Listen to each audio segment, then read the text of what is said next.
The fiddle music scratched through the dusty air of the dance hall, but Tessa Hayes stood against the wall watching boots shuffle past her worn dress, knowing that when the caller announced the next dance, no man would meet her eyes or extend his hand.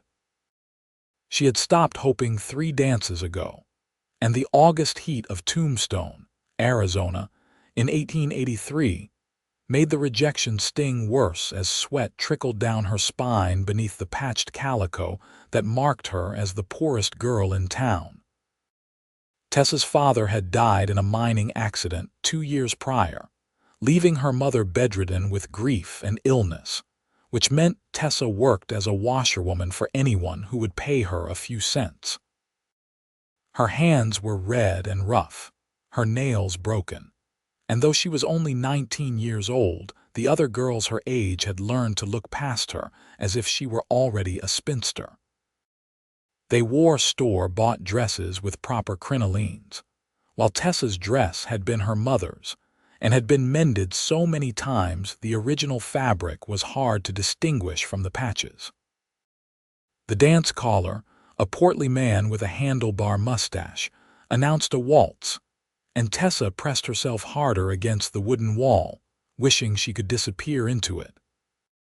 Across the room, Martha Simmons whispered something to her friends, and they all glanced at Tessa before dissolving into giggles. Tessa's cheeks burned, but she kept her chin up. She had come because Mrs.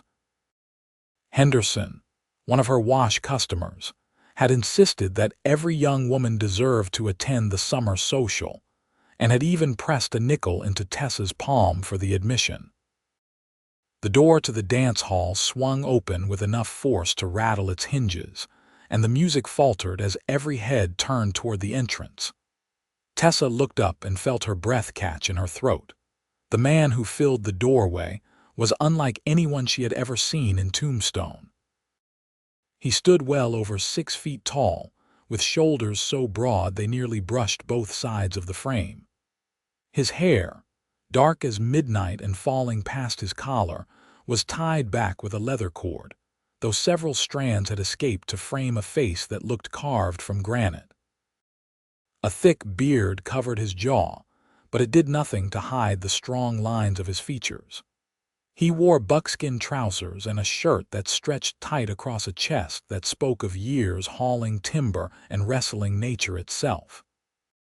His arms, visible where he had rolled up his sleeves against the heat, were corded with muscle that flexed as he removed his hat. He scanned the room with eyes the color of a winter sky, pale blue and piercing, and Tessa felt something flutter in her chest when his gaze paused on her for just a moment before moving on. Then, those eyes returned to her, and this time they stayed. The music resumed, couples pairing off for the waltz, but the stranger moved through the crowd as if it were not there. His boots, well worn but sturdy, made solid thuds against the wooden floor. Tessa's heart began to hammer as she realized he was walking directly toward her. She glanced over her shoulder, certain there must be someone else he was approaching, but there was only the wall behind her. He stopped in front of her, and she had to tilt her head back to meet his eyes. Up close, she could see the weathered tan of his skin, the small scar above his left eyebrow, the way his presence seemed to fill all the space around them. He smelled of pine and leather and the wild places beyond town. "Madam," he said, and his voice was deep and rough, like stones tumbling in a mountain stream. "Would you do me the honor of this dance?" Tessa's mouth opened, but no words came out. She was certain this was some cruel joke, that Martha Simmons had put him up to it, that any moment now he would laugh and walk away. But his expression remained serious, and his hand, large and calloused, extended toward her with perfect sincerity.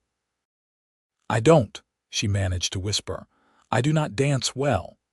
"Neither do I," he replied, and the corner of his mouth lifted just slightly. "But I would like to try if you are willing." Tessa placed her rough, work-worn hand in his, and his fingers closed around hers with surprising gentleness. He led her onto the floor, and she was aware of every eye in the hall following them. The whispers started immediately, but when the stranger placed his other hand on her waist and drew her into the waltz position, the rest of the world seemed to fade away. He moved with the kind of natural grace that came from living in harmony with the land. His steps sure, despite his claim of being a poor dancer. Tessa stumbled twice, but his hand on her waist steadied her, and after a few more bars of music, she found herself following his lead without thinking about it. "I am Owen Armstrong," he said as they turned across the floor. "I have been in the mountains for the past 5 months trapping and hunting, came down today for supplies." "Tessa Hayes," she replied, her voice barely audible over the music. "I live here in Tombstone." "I know." She looked up at him in surprise, and he met her gaze steadily. "I have seen you," he continued, "carrying wash from house to house, working harder than most men I know. I asked about you at the general store." "What did they tell you?" Tessa asked, and she could not keep the bitterness from her voice.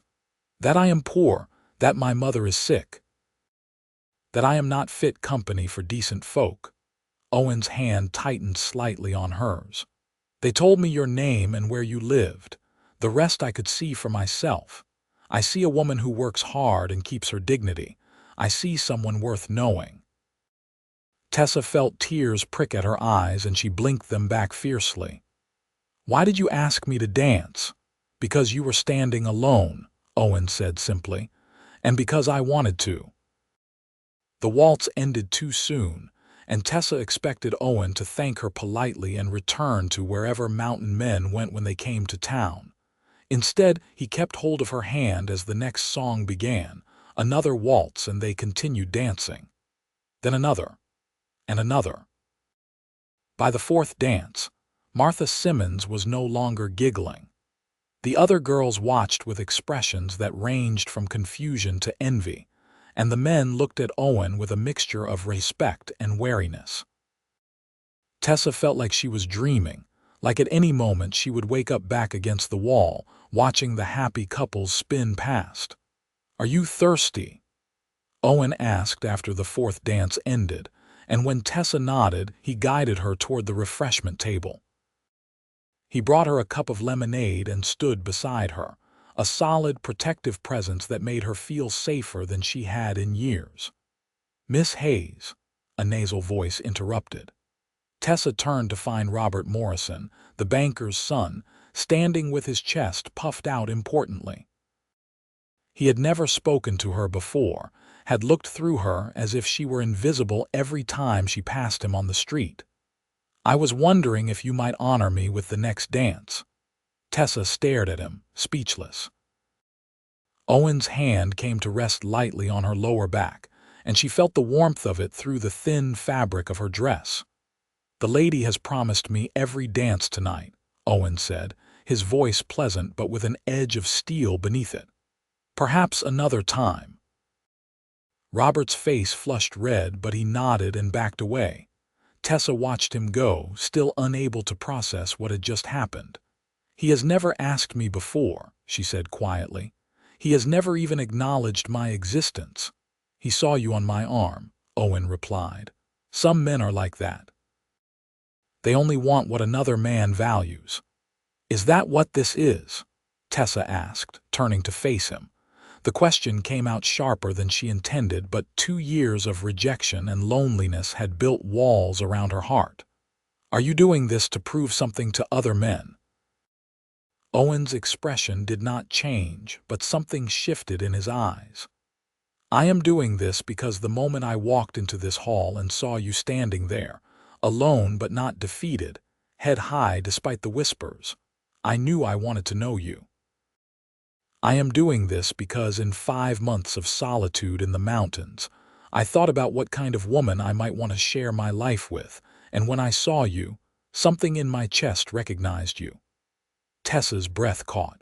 "You do not know anything about me." "Then dance with me," Owen said, extending his hand again as the music started. "And tell me." They danced through 6 more songs, and Tessa found herself talking in a way she had not talked to anyone in years. She told him about her father, about the cave in that killed him and 3 other miners. She told him about her mother's decline, how grief had stolen her will to live along with her health. She told him about the washing she did to keep them fed, about the small room they rented above the butcher shop, about the dreams she had once had of teaching school but could no longer afford to pursue. Owen listened to every word, his eyes never leaving her face, and when she finished, he told her about his own life. He had been raised in Missouri, the youngest of 6 sons, and had headed west when he was 18 to make his own way. He had tried mining, ranching, and finally found his calling in the mountains, trapping beaver and hunting game. He sold the furs in Tombstone twice a year and spent the rest of his time alone in a cabin he had built with his own hands, 30 miles north in the Dragoon Mountains. "Is it lonely?" Tessa asked. "It was," Owen replied. "Until tonight." The dance hall began to empty as the evening grew late. Tessa knew she should get home to check on her mother, but she could not bring herself to let go of Owen's hand. Finally, when only a handful of couples remained and the musicians were packing up their instruments, Owen walked her toward the door. The night air was cooler than the stuffy hall, and Tessa breathed it in gratefully. The stars overhead were brilliant, untainted by city lights, and the mountains rose like dark shadows in the distance. "May I walk you home?" Owen asked. "It is not far," Tessa said. "Just down Allen Street and up the stairs beside the butcher's shop." They walked slowly, neither of them wanting the evening to end. The boardwalk echoed under their feet, and the saloons they passed spilled light and noise into the street. Owen stayed between Tessa and the buildings, his hand still holding hers, and twice when drunken miners stumbled too close, his presence alone was enough to make them veer away. At the foot of the stairs that led to her rented room, Tessa stopped and turned to face him.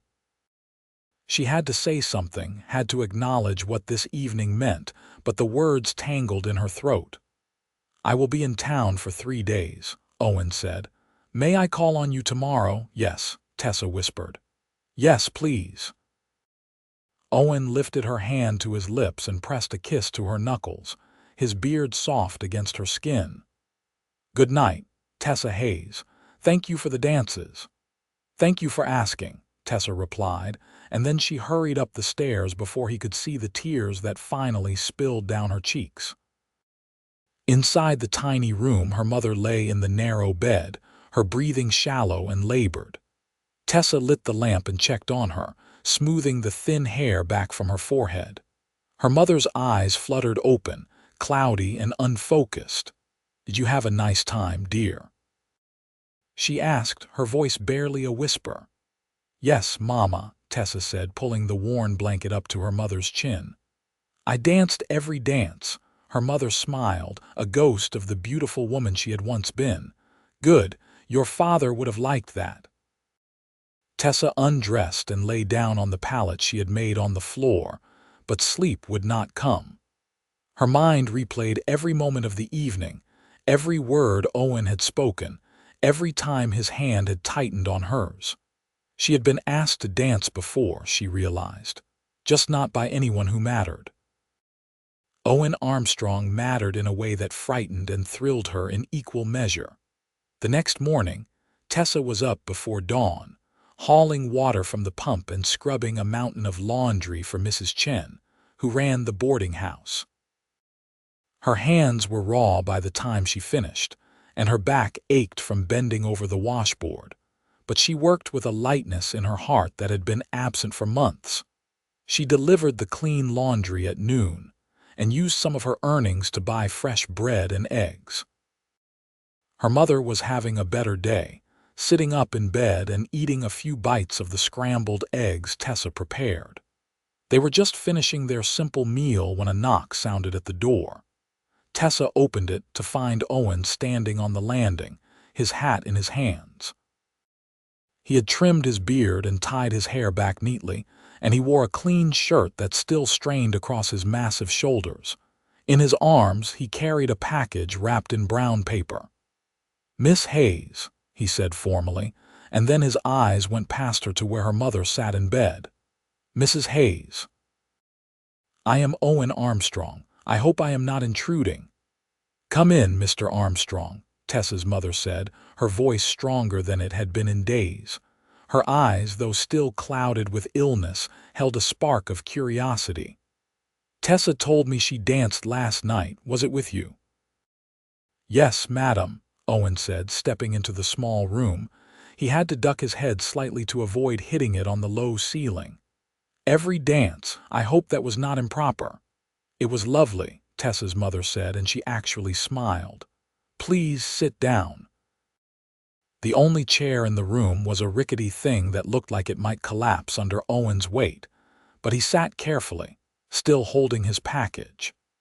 Tessa remained standing, acutely aware of how shabby their room must look to someone used to the grand simplicity of mountain living.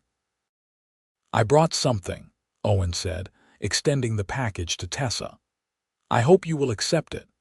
Tessa took the package with trembling fingers and unwrapped it slowly.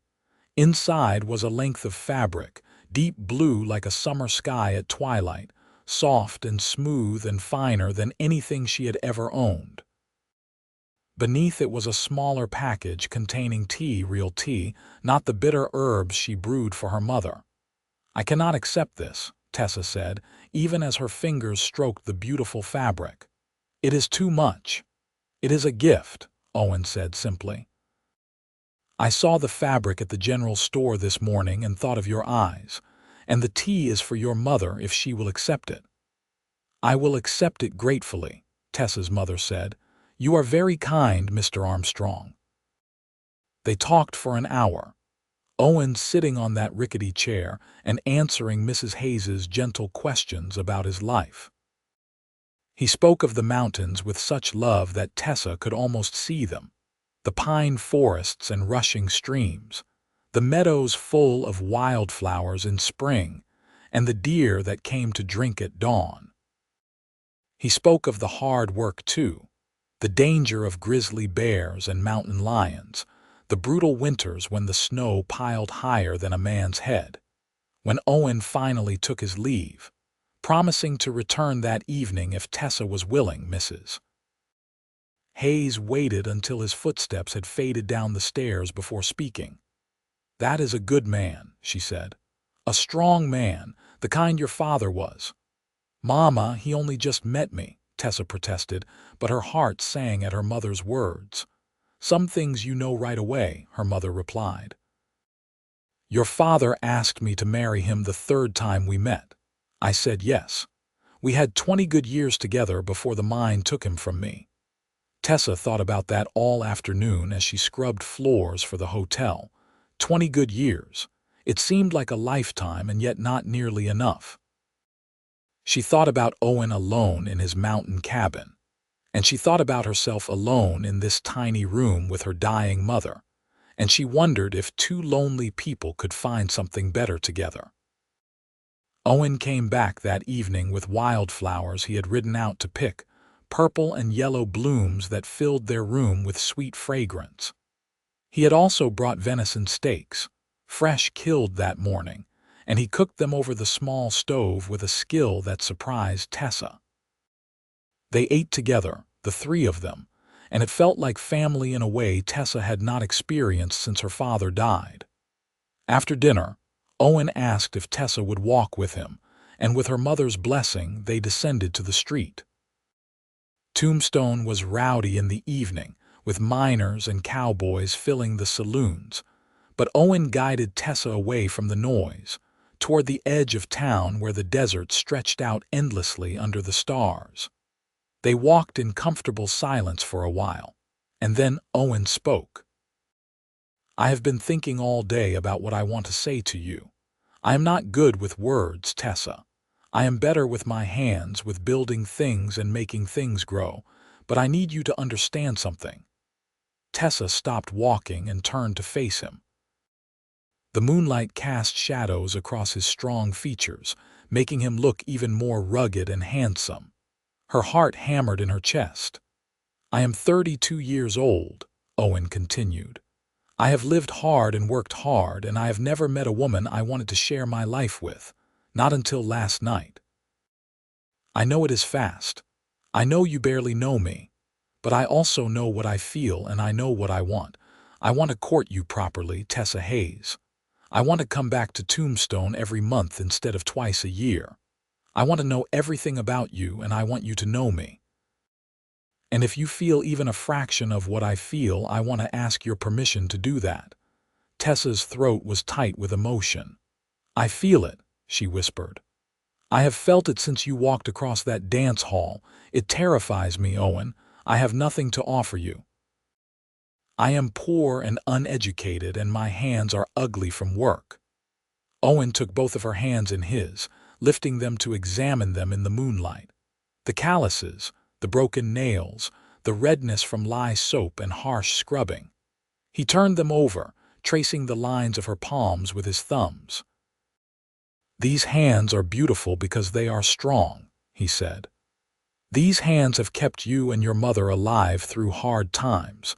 These hands are the hands of a woman who does not give up. That is what I see." Tessa felt tears slip down her cheeks, and Owen released one of her hands to wipe them away with surprising gentleness.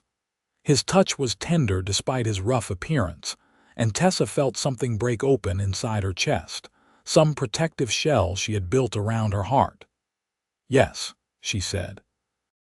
"Yes, you may court me. But Owen, my mother is dying. The doctor says it could be weeks or months, but not longer. I cannot leave her, not while she still needs me." "I would never ask you to," Owen replied. "We will figure this out together. That is what people do when they care for each other." They walked back to town hand in hand, and at the foot of her stairs, Owen kissed her forehead with the same gentle reverence he might show a sacred thing.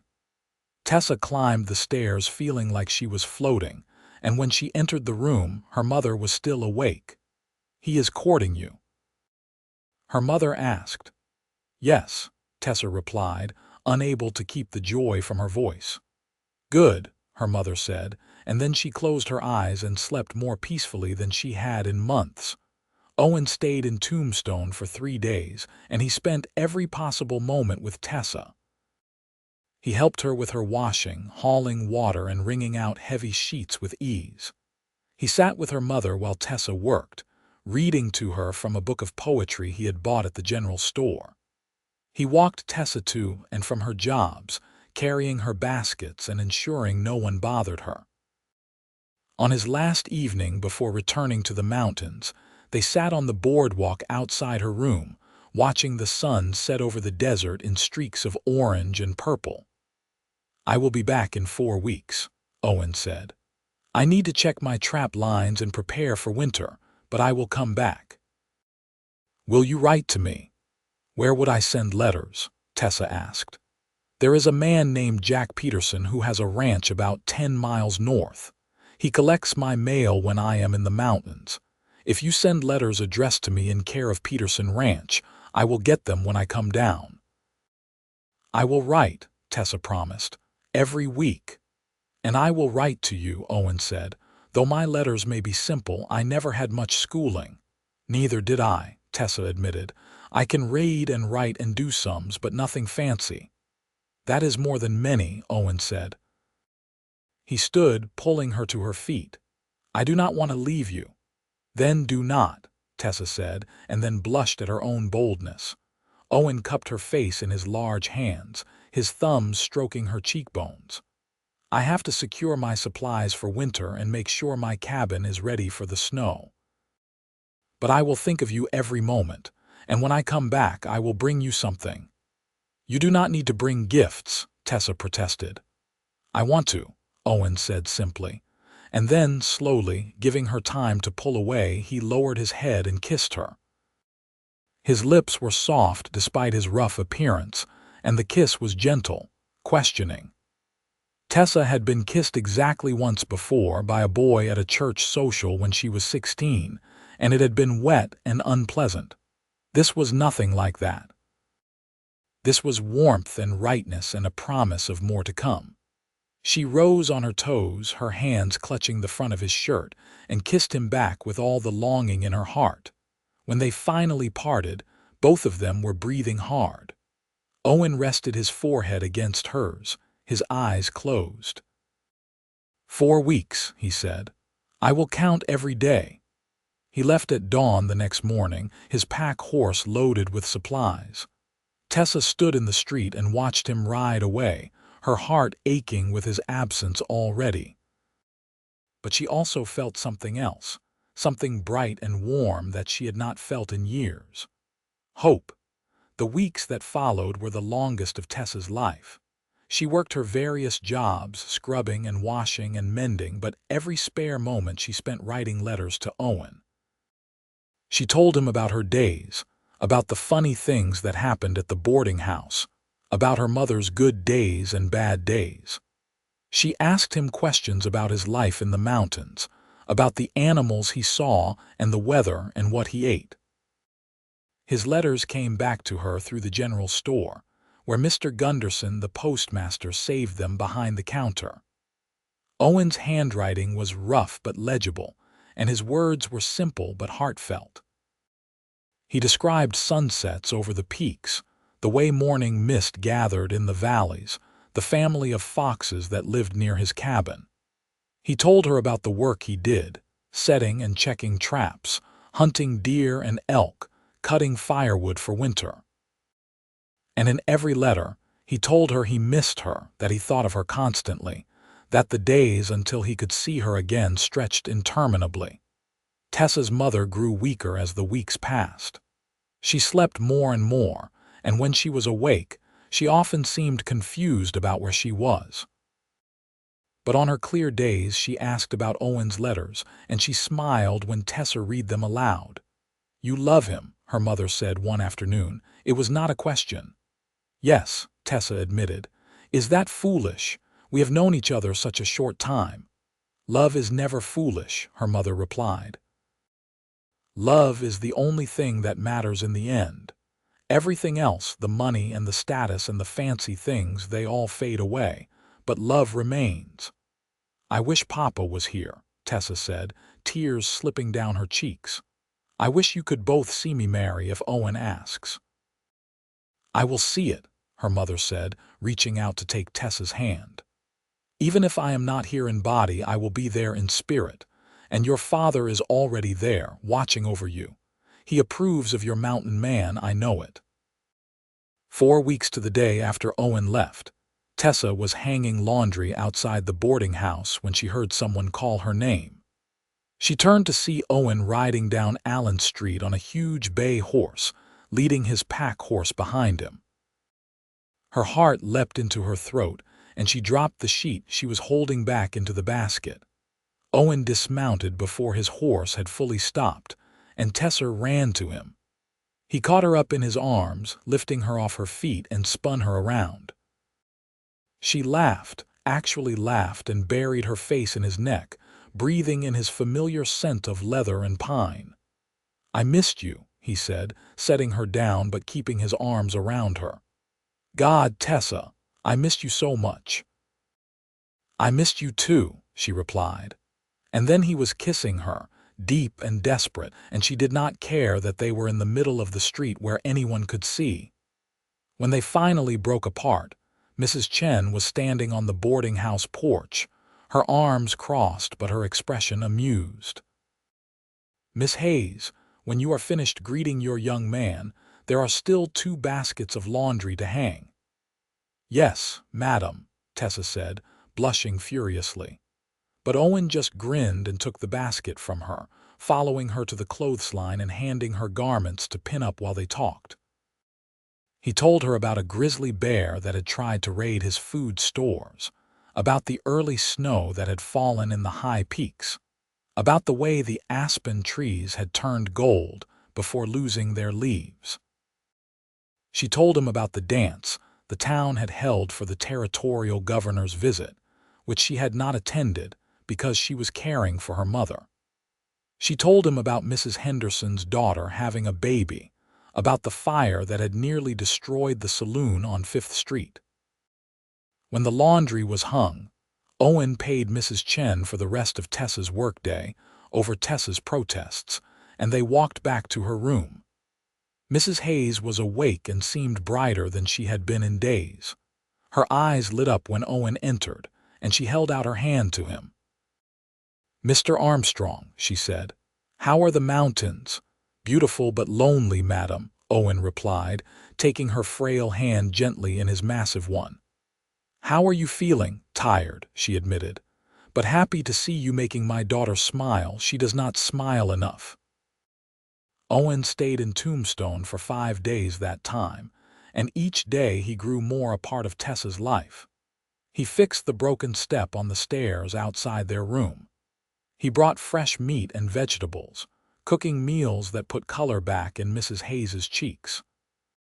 He walked Tessa to and from her jobs, and in the evenings, they sat together on the boardwalk, talking about everything and nothing. On his last night, with Mrs. Hayes sleeping peacefully in her bed, Owen and Tessa walked out to the edge of town again. The desert was cool with the approach of autumn, and Tessa shivered in her thin shawl. Owen immediately shrugged out of his coat and wrapped it around her shoulders. It swallowed her, smelling of him, and she pulled it tight around herself. "Tessa," Owen said, and something in his voice made her look up at him. His expression was serious, almost nervous, which seemed strange on such a confident man. "I need to tell you something. I need to ask you something." Her heart began to pound. "What is it?" "I love you," Owen said. "I know it has only been 2 months since we met, but I love you more than I have ever loved anything or anyone. You are the first thing I think about when I wake and the last thing I think about before I sleep. I dream about you. I plan my days around the moment I can read your letters. And I cannot imagine going back to the mountains without knowing that you will be mine." Tessa's eyes filled with tears. "Owen." He dropped to one knee in the dirt, pulling a small object from his pocket. In the moonlight, she could see it was a ring, carved from bone or antler, intricate and beautiful. "I made this," he said, "from elk antler. I know it is not gold or silver, but I made it with my own hands, and I poured all my love for you into every cut and curve. Tessa Hayes, will you marry me? Will you come to the mountains and build a life with me? I know your mother needs you now, and I will wait as long as necessary, but I need to know if you will be my wife." "Yes," Tessa whispered, and then louder. "Yes, Owen, yes." He stood and slipped the ring onto her finger. It fit perfectly, smooth and warm against her skin. Then he pulled her into his arms and kissed her with a passion that made her knees weak. She clung to him, kissing him back, pouring all her love and longing into the embrace. "I love you," she said when they finally broke apart. "I love you so much it frightens me. I never thought I would find this, never thought anyone would want me." "I want you," Owen said fiercely. "I want you more than my next breath. You are everything to me, Tessa. Everything." They walked back to town in a daze of happiness, and when Tessa climbed the stairs to her room, she found her mother awake again. Mrs. Hayes took one look at Tessa's face and smiled. "He asked you," she said. "Yes," Tessa replied, showing her the ring. "And you said yes." "I did, Mama." "Are you angry? Do you think it is too fast?" "I think it is perfect," her mother said. "Come here, child."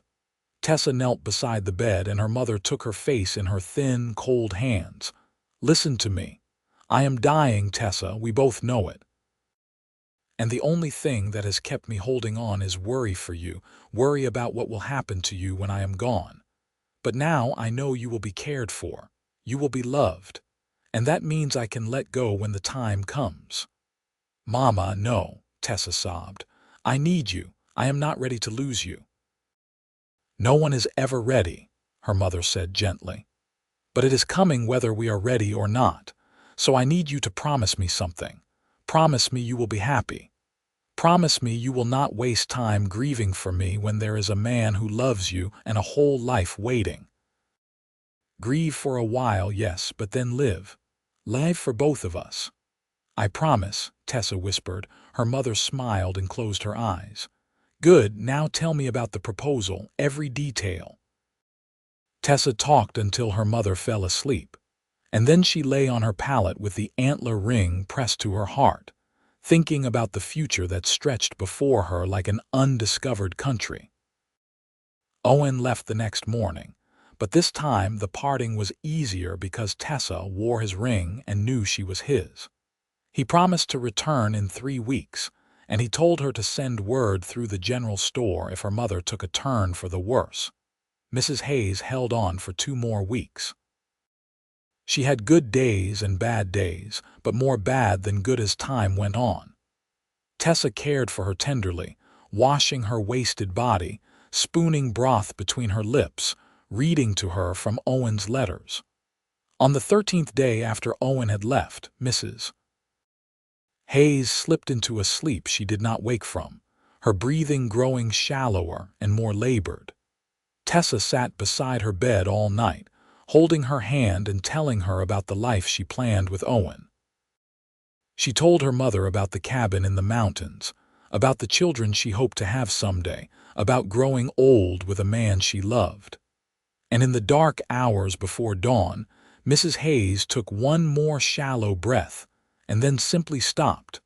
Tessa did not cry at first. She just sat there, holding her mother's still warm hand, feeling unmoored and adrift. The woman who had given her life, who had raised her and loved her and sacrificed everything for her, was gone, and Tessa was utterly alone. But then she remembered her promise and she thought of Owen, and she understood that she was not truly alone anymore. She had someone waiting for her, someone who loved her, and her mother had died knowing that, had died at peace. She washed her mother's body herself and dressed her in the best dress they owned. She paid for a simple funeral with the money she had been saving, and she buried her mother next to her father in the dusty cemetery on the edge of town. A handful of people attended, the women whose wash Tessa did, Mr. Gunderson from the post office, Mrs. Chen from the boarding house. After the service, Mrs. Chen approached Tessa. "What will you do now, child?" "I am going to marry Owen Armstrong," Tessa replied, "as soon as he comes back." "Good," Mrs. Chen said. "That is good, but what will you do until then? You cannot stay in that room above the butcher shop alone. It is not safe or proper." "I have enough saved to pay another week's rent," Tessa said. "Nonsense," Mrs. Chen replied. "You will come stay at the boarding house. I have a small room in the back you can have in exchange for helping with the cooking and cleaning. No young woman should be alone at a time like this." Tessa's eyes filled with grateful tears. Thank you so much." She moved her few possessions to the boarding house that afternoon and threw herself into work, trying to outrun the grief that nipped at her heels. She cooked and cleaned and scrubbed, working from before dawn until after dark, falling into bed exhausted each night.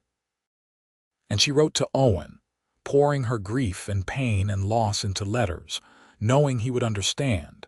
His response came within days, a letter so full of love and sympathy that Tessa sobbed as she read it. He wrote that he was coming immediately, that she should not be alone at such a time. But before his letter even arrived, Owen himself appeared. Tessa was peeling potatoes in the boarding house kitchen when Mrs. Chen came to tell her there was someone to see her. She wiped her hands on her apron and walked to the front parlor, and there was Owen, his hat in his hands, his eyes full of concern. "Owen," she gasped, and then she was in his arms, finally letting herself break down and cry. He held her while she sobbed against his chest, one hand stroking her hair, murmuring soothing words into her ear. When the storm of weeping finally passed, Owen led her to sit on the sofa, keeping his arm around her shoulders. "I am so sorry," he said. "I am so sorry I was not here." "You are here now," Tessa replied, wiping her eyes with the handkerchief he offered. "That is what matters." "I want to marry you," Owen said. "Soon. Tomorrow, if you are willing. I know it is not proper to marry so soon after a death, but I do not want you to be alone any longer. I want you to come home with me to the mountains. I want to take care of you." "Yes," Tessa said without hesitation. "Yes, let us marry. My mother would want that. She made me promise to live, to be happy. I want to keep that promise." They married the next day in a simple ceremony at the small church on Fremont Street. Mrs. Chen and her husband stood as witnesses, and the preacher was a kind old man who seemed to understand the urgency of young love. Tessa wore the dress she had made from the blue fabric Owen had given her, and Owen wore his best clothes, his hair neatly tied back, his beard trimmed. When the preacher pronounced them man and wife, and told Owen he could kiss his bride, Tessa felt like her heart might burst from her chest. Owen's kiss was tender and reverent, and when they broke apart, she saw tears glistening in his eyes. "You are mine now," he said softly, "and I am yours. Forever." "Forever," Tessa echoed. They spent their wedding night at the hotel, the first time Tessa had ever stayed in such a place. Owen carried her over the threshold of the room, and Tessa laughed with sheer joy at the absurdity and rightness of it all. He set her down gently and then just looked at her, his expression full of wonder. "I cannot believe you are my wife," he said. "I cannot believe you are my husband," Tessa replied. She reached up to touch his face, running her fingers through his beard, tracing the line of his jaw. "I love you, Owen Armstrong." "I love you, Tessa Armstrong," he said, and the sound of her new name sent a thrill through her. He kissed her then, deep and passionate, and Tessa felt heat pool low in her belly. They had been proper in their courtship, never going beyond kisses, but now they were married, and the whole night stretched before them. Owen seemed to sense her nervousness because he pulled back slightly, his hands gentle on her shoulders. "We do not have to rush," he said. "We have all the time in the world." But Tessa shook her head. "I want this. I want you. I am just nervous." "So am I," Owen admitted, which surprised her. He seemed so confident in everything else. "I want to make this good for you. I want to do right by you." She took his hand and led him to the bed, and they learned each other slowly, tenderly, with whispered words of love and encouragement. Owen was patient and careful, and when he finally made her his wife in truth, Tessa felt something inside her click into place, like she had found the missing piece of herself she had been searching for all along. Afterward, they lay tangled together in the sheets, Tessa's head on Owen's broad chest, his arm wrapped around her. She traced the scars on his skin, the marks left by a hard life, and marveled that this strong, capable man was hers. "Tell me about our home," she said sleepily. "Tell me about the cabin." Owen's chest rumbled under her ear as he spoke. "It is small, just one room really, but I built it solid with logs I cut and shaped myself. There is a fireplace made of river stone and windows that look out on the valley. In the spring, you can see wildflowers covering the meadow like a quilt of colors. There is a creek nearby, cold and clear, full of trout. The mountains rise up all around, and on clear days you can see for miles." "It sounds beautiful," Tessa murmured. "It will be more beautiful with you there," Owen replied. He pressed a kiss to the top of her head. "I will add on to it, build us a proper bedroom and maybe another room for when we have children. I will make you a garden and a chicken coop. I will build you whatever you need to be happy." "I just need you," Tessa said. "Everything else is just details." They left Tombstone 2 days later after Tessa had said goodbye to the few people who had been kind to her and visited her parents' graves one last time. She stood between the two simple markers, her hand in Owen's, and whispered her thanks to them for giving her life and love, and her promise to honor their memory by living well. The journey to Owen's cabin took 2 days on horseback. Tessa had never ridden much before, and by the end of the first day, every muscle in her body ached. But Owen was patient, helping her mount and dismount, rubbing her sore shoulders, making their camp comfortable. They slept under the stars that first night, wrapped in blankets with the fire crackling nearby.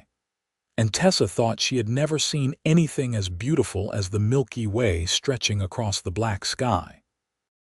The second day, they climbed higher into the mountains, following trails that only Owen could see.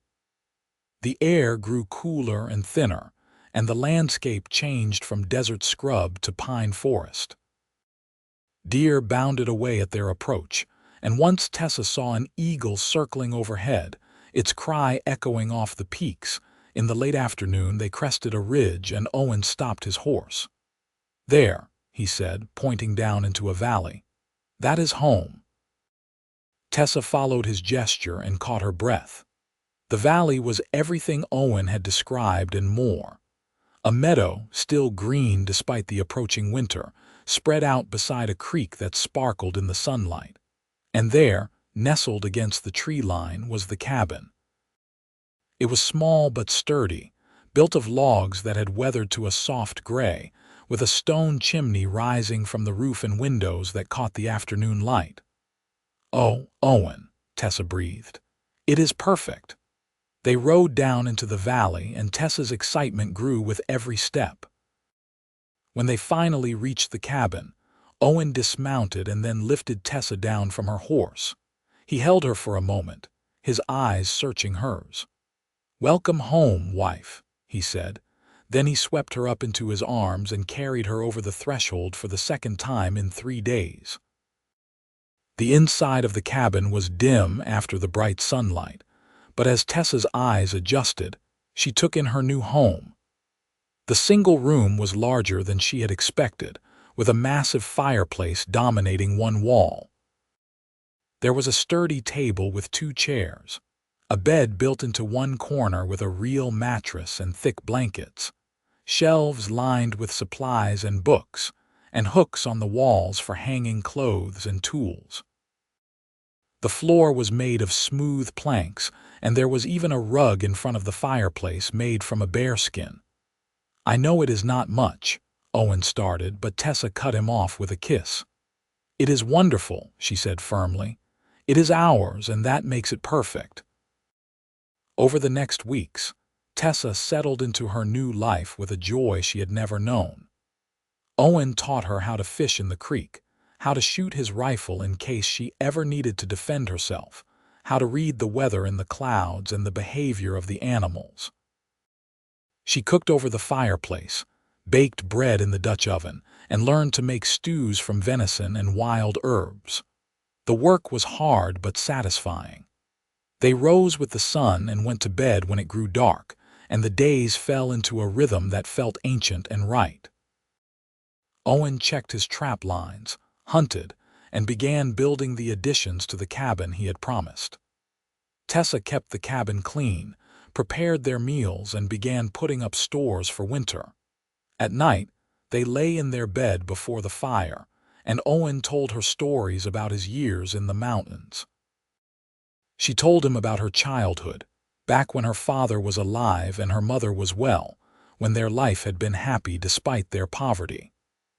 They learned each other's fears and dreams and hopes, and with each passing day, their love deepened. Winter came early that year, the first snow falling in mid-November. Tessa woke one morning to find the world transformed, blanketed in white that sparkled like diamonds in the sun. Owen had already been up for hours, bringing in extra firewood and making sure the animals they had acquired, 2 cows and some chickens, were secure in the small barn he had built. "Beautiful, is it not?" Owen said, coming up behind her and wrapping his arms around her waist as she stood in the doorway. "It is magical," Tessa replied, leaning back against his solid warmth. "I have never seen this much snow." "This is just the beginning," Owen said. "By January it will be hip-deep." We will be snowed in for weeks at a time." But Tessa found she did not mind the idea of being snowed in with Owen. They had plenty of food stored, plenty of firewood, and each other. What more did they need? As winter deepened, they fell into a cozy routine. Owen worked on indoor projects, carving furniture and tools, mending harnesses and traps. Tessa sewed clothes for both of them, read aloud from Owen's books, and experimented with recipes. They played cards in the evening, and Owen taught her how to play the harmonica he had owned since he was a boy. And they made love often, learning what pleased each other, finding joy in the intimacy and closeness. In January, Tessa realized her monthly courses had not come, and a few weeks later, when the nausea started in the mornings, she knew for certain. She was carrying Owen's child. She told him one evening after supper, too excited to wait for a special moment. "Owen, I am with child." He stared at her for a long moment, his face unreadable, and Tessa felt a flicker of worry. But then a grin split his face, and he let out a whoop of joy that probably echoed across the entire valley. He picked her up and spun her around, being careful despite his exuberance, and then set her down to kiss her thoroughly. "A baby," he said, his voice full of wonder. "We are going to have a baby. Are you happy?" Tessa asked, though his reaction made the answer clear. "Happy," Owen repeated. "Tessa, I am more than happy. I am blessed. I am the luckiest man in all the mountains." He dropped to his knees and pressed his face against her still flat stomach. "Hello in there, little one. This is your papa. I love you already, and I promise I will protect you and your mama with my life." Tears streamed down Tessa's face as Owen spoke to their unborn child.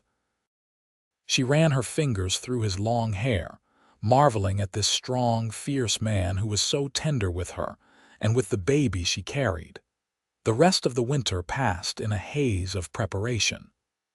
Owen began building a cradle from smooth pine, carving intricate designs into the wood. Tessa sewed baby clothes from soft fabric she had brought from Tombstone, making tiny gowns and blankets. They argued good-naturedly about names, Owen favoring traditional family names while Tessa wanted something more unusual. As spring approached and the snow began to melt, Owen made plans to go to Tombstone for supplies. Tessa had grown round with the baby, her belly swelling beneath her dresses, and Owen was protective to the point of being overbearing. He did not want to leave her alone, but they needed things for the baby, and their stores were running low. "I will be fine," Tessa assured him. "The baby will not come for at least another month, maybe 2, and Mrs. Peterson at the ranch said I could send for her if I need help." "I will be back in 10 days, Owen promised. "No longer. If I am not back by then, send Jack Peterson to look for me." He left on a bright April morning, and Tessa stood in the doorway waving until he disappeared from sight. Then she turned back to the cabin and set about the tasks that always needed doing. She did not mind the solitude. It gave her time to think and prepare herself mentally for motherhood. 6 days after Owen left, Tessa woke with a dull ache in her lower back. She went about her chores, thinking it was just the strain of carrying the baby, but by midday the ache had intensified, and she recognized it for what it was. Labor pains. Fear gripped her heart. The baby was not due for weeks yet, and Owen was gone, and she was alone in the mountains with no one to help. She tried to stay calm, tried to remember everything her mother had told her about childbirth, but the pains were coming faster now, harder, and she knew this baby was not going to wait. She made her way to the bed and lay down, breathing through the contractions. Hours passed, the sun moving across the sky and then sinking toward the horizon. The pains grew worse, and Tessa cried out with them, wishing desperately for Owen, for her mother, for anyone. As darkness fell, Tessa heard hoofbeats outside the cabin. For a moment she thought she must be imagining it, but then the door burst open and Owen was there, his face pale with fear. "Tessa," he cried, rushing to the bed. "I felt something was wrong. I turned back 3 days ago. Thank God I did." "The baby is coming," Tessa gasped. "It is too early." "It will be all right," Owen said, though his eyes betrayed his worry. He had delivered calves and foals, but a human baby was different, more precious, more fragile. "I am here. I will help you." He built up the fire, boiled water, and gathered the cloths and blankets they had prepared. And then he helped Tessa through the hardest thing she had ever done. He held her hand when the pains came, wiped her forehead with a cool cloth, encouraged her when she was certain she could not go on. "You are the strongest person I know," he told her. "You can do this. Our baby needs you to do this." In the hours before dawn, with Owen's strong hand supporting her, Tessa gave birth to a son.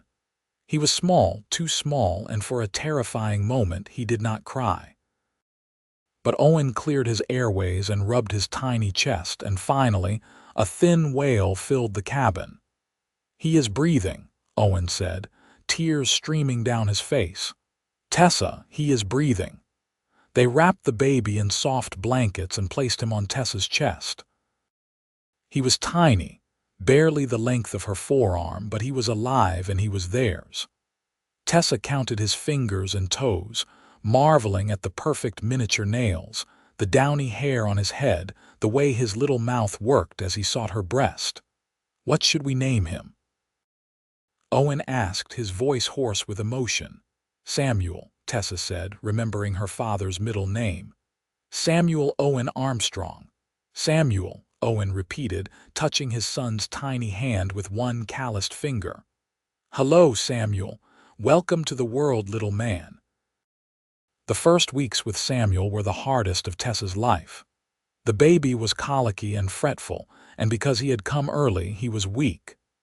Tessa barely slept, keeping him against her skin to keep him warm, nursing him every hour.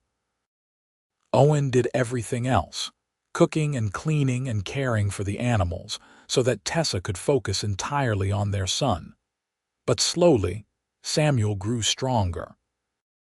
He began to gain weight, his cries became more robust, and by the time summer arrived, he was a thriving baby with Owen's blue eyes and Tessa's dark hair. Owen was a devoted father, carrying Samuel in a sling against his chest while he worked, singing to him in his deep voice, playing with his tiny hands and feet. "I never knew I could love someone this much," Owen confessed one evening as he watched Tessa nurse their son. "I thought I knew love when I married you, but this is different. This is terrifying and wonderful all at once." "I know," Tessa agreed. "I look at him and I am so afraid something will happen, but also so grateful he is here and he is ours." As Samuel grew, Tessa found herself settling even more deeply into their mountain life. She no longer thought about Tombstone except with distant fondness, no longer longed for the company of other women or the convenience of town. She had everything she needed right here: a husband who loved her, a healthy son, and a home that was truly hers. Owen completed the additions to the cabin that summer, building a separate bedroom for them and a loft for Samuel when he was older. He built Tessa a proper kitchen with a wood stove he had hauled up from the valley below, and he planted her a garden with seeds they had bought on their last trip to town. On their first anniversary, Owen gave Tessa a gift. It was a small wooden box, carved with intricate designs of mountains and trees. Inside was a necklace made of silver, simple but beautiful. "I traded furs for it," Owen said. "I wanted you to have something fine, something that showed how much you mean to me." "Owen, it is beautiful," Tessa breathed, touching the pendant. "But you did not need to. You have already given me everything." "You gave me everything," Owen corrected. "You gave me a home and a family. You gave me a reason to come down from the mountains and live like a real human being instead of a hermit. You gave me love, Tessa. How could I not want to give you something in return?" Tessa threw her arms around his neck and kissed him. "I love you so much. More than I thought it was possible to love another person." "I love you too," Owen said. "Forever, remember?" "Forever," Tessa agreed. The years that followed were full and happy.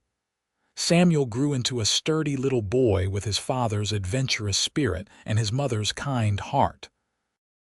When he was 3, Tessa gave birth to twin daughters, Annie and Rose, who had their father's blue eyes and sturdy build. Owen built an even larger addition to the cabin to accommodate their growing family, and the valley rang with the sound of children's laughter.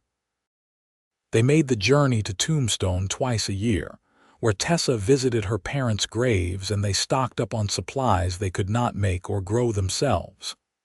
Each time, Tessa was struck by how much the town had changed, how it had grown and become more civilized. But she also felt no desire to return to live there. Her life was in the mountains now, with Owen and their children. When Samuel was 7, Owen began teaching him to trap and hunt, passing on the skills that had sustained him for so many years. When the twins were 5, Tessa started teaching them to read from the books Owen had collected over the years. The cabin filled with noise and activity, and Owen often joked that he had gone from being a solitary mountain man to having more company than he knew what to do with. But Tessa could see the joy in his eyes when he played with the children, the pride when Samuel successfully set his first trap, the tenderness when he braided the twins' hair before bed. This fierce, strong man had become the most devoted father and husband she could have imagined. On their 10th anniversary, they stood together on the ridge above their valley, watching the sunset paint the mountains in shades of orange and purple. The children were with Jack and Mary Peterson at the ranch for the night, giving Owen and Tessa a rare evening alone. "You ever regret it?" Owen asked, his arm around her waist. "Leaving town, coming to live up here in the wilderness?" "Never," Tessa said firmly. "Not for a single moment. This is where I belong, with you." "I think about that night," Owen said. "The night of the dance when I saw you standing alone against the wall. I almost did not go over. I almost talked myself out of it, thinking you would refuse me or that I was being foolish." "I am so glad you did not talk yourself out of it," Tessa said. "I am so glad you took my hand." "I will never let go," Owen promised, as he had promised so many times before. "Not in this life or the next." "Forever," Tessa whispered, and kissed him as the sun sank below the peaks and the first stars began to appear. When Samuel was 15, he announced that he wanted to try his hand at ranching and asked if he could work for the Petersons for a year. Owen was reluctant to let his son go, but Tessa saw the wisdom in letting the boy explore his own path. "He will come back," she told Owen. "The mountains are in his blood, just like they are in yours, but he needs to see what else is out there to make his own choices." She was right. Samuel spent a year at the Peterson ranch, learned a great deal about cattle and horses, and then returned to the mountains, more certain than ever that this was where he wanted to build his life. By the time he was 18, he had built his own small cabin a mile down the valley and was courting a girl from town, a sweet-faced blonde named Emily. The twins grew up to be strong, capable young women.